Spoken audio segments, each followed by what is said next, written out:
So we've been reacting to a lot of new Josh Johnson. We've been getting, up into his wave. He's been breaking down the Not Like Us, the real good breakdowns, real good video stand-up specials. So I found Josh Johnson had to prove he was black to a blind man. And I think this has 8 million views. I think it's the biggest Josh Johnson clip. And this, I know it's old.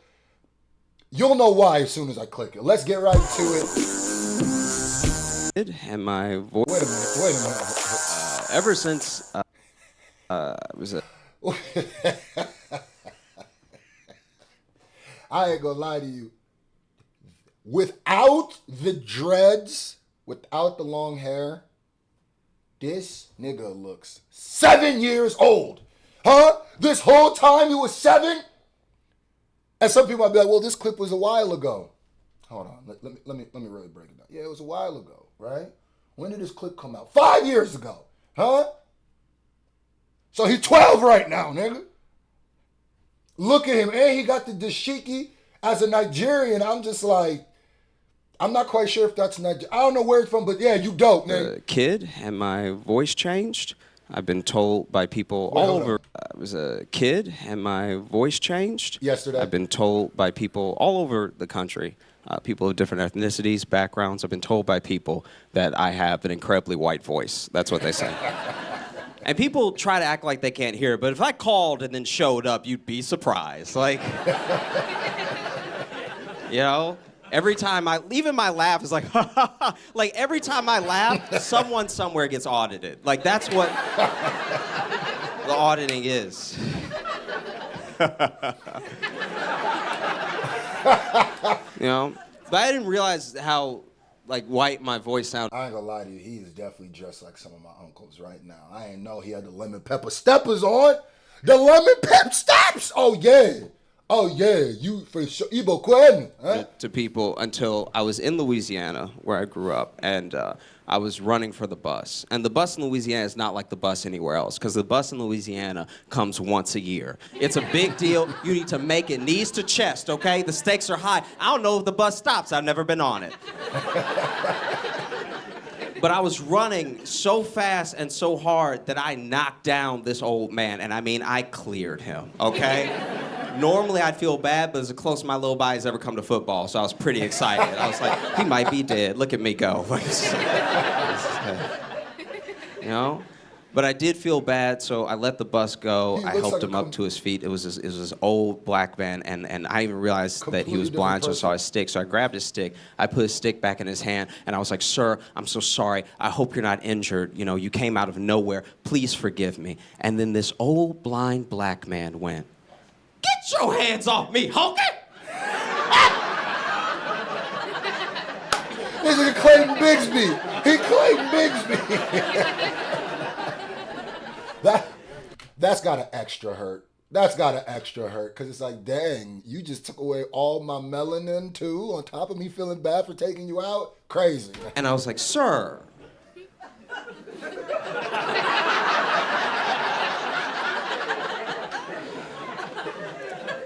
Sir, I'm black.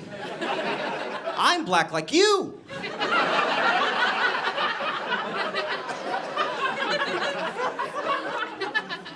And he was like, nice try, cracker. Like, there was nothing I could do. And I've never had to prove I was black for it, so I got mad, but then the matter I got, the whiter I sounded. The whiter I sounded. Until the point where I was just standing from like, by golly, I'm black, gosh darn it.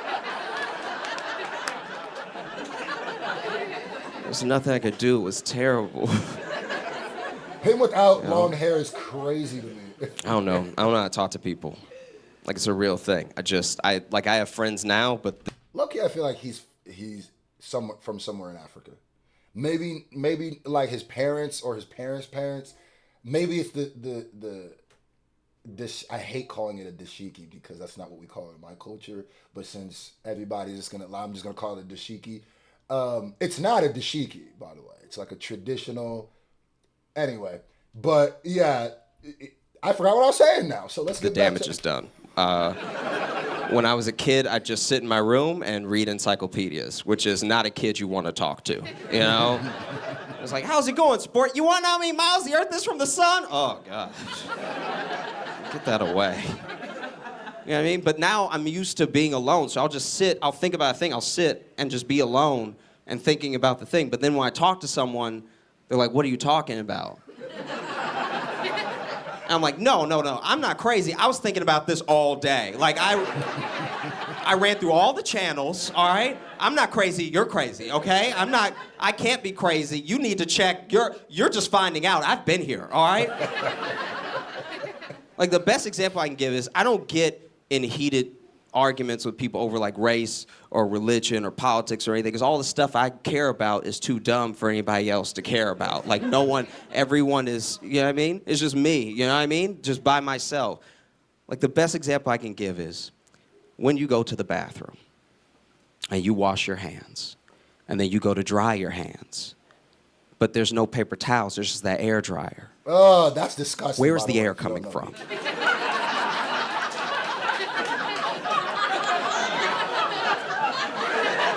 If I ever get one of those air dryers, I'll wipe my hands on my jeans before I use one of them air dryers. Do your Googles. Do your research. That should be making your hands more germy than just not drying them.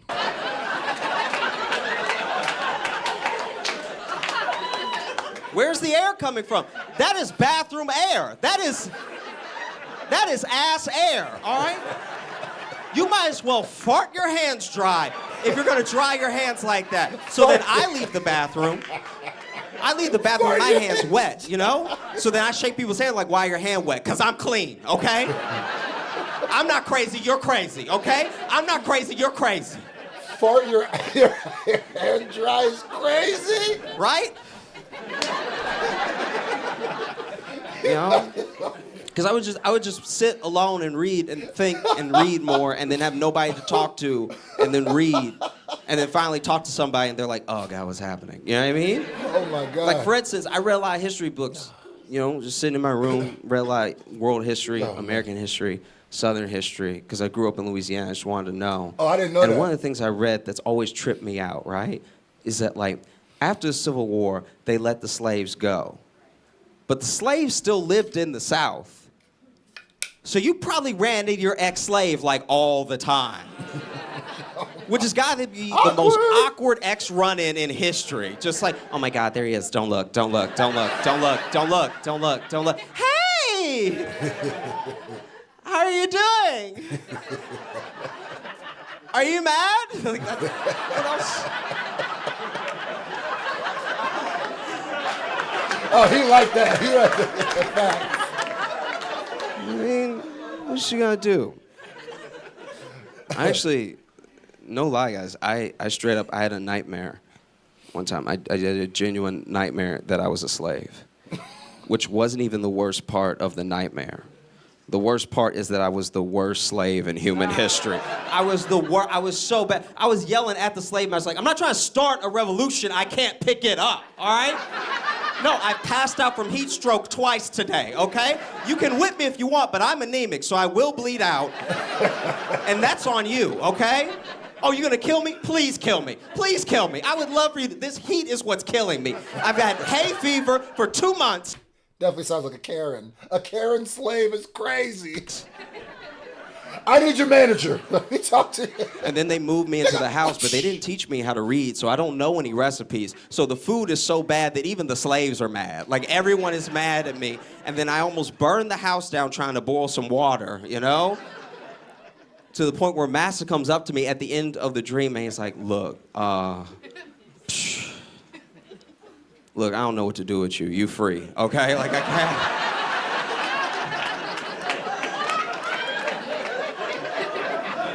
He got fired for being a slave. It's crazy. I woke up fired from being a slave. You know?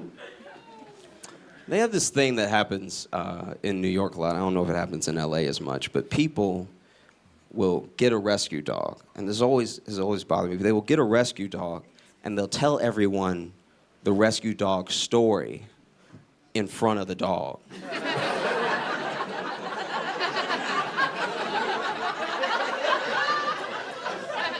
It's right there. You telling its whole embarrassing life story.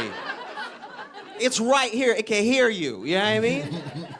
They do it all the time. Like, oh, this is Fifi. She's a rescue. A funny story. Found her under a bridge, raggedy. You know what I mean? Like dusty, struggling. You know what I mean? Only 3 hairs on her little head. You know. I tried to feed her. She even know how to eat. I was trying to feed her. She was like, she had no idea how to eat. And so I had to grab her little mouth. I had to chew the food. I had to put the food in her mouth. I had to make her little head chew. I'm a hero. I'm a hero is what I'm saying.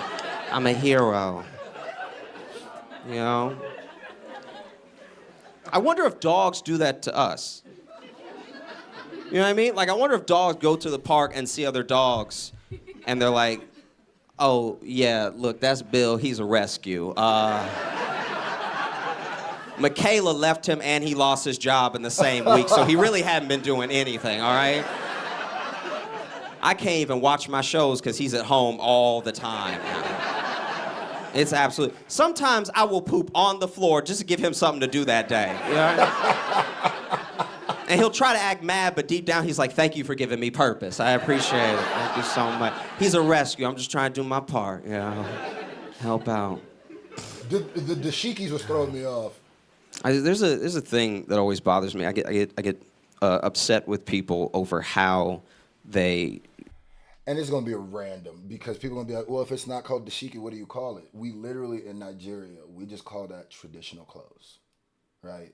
It's not like a special name to it. It's just traditional clothes. If you ever get caught in, I don't know about other places in Africa. I can only speak for Nigeria. If you're ever in Nigeria and you want to catch you one of these.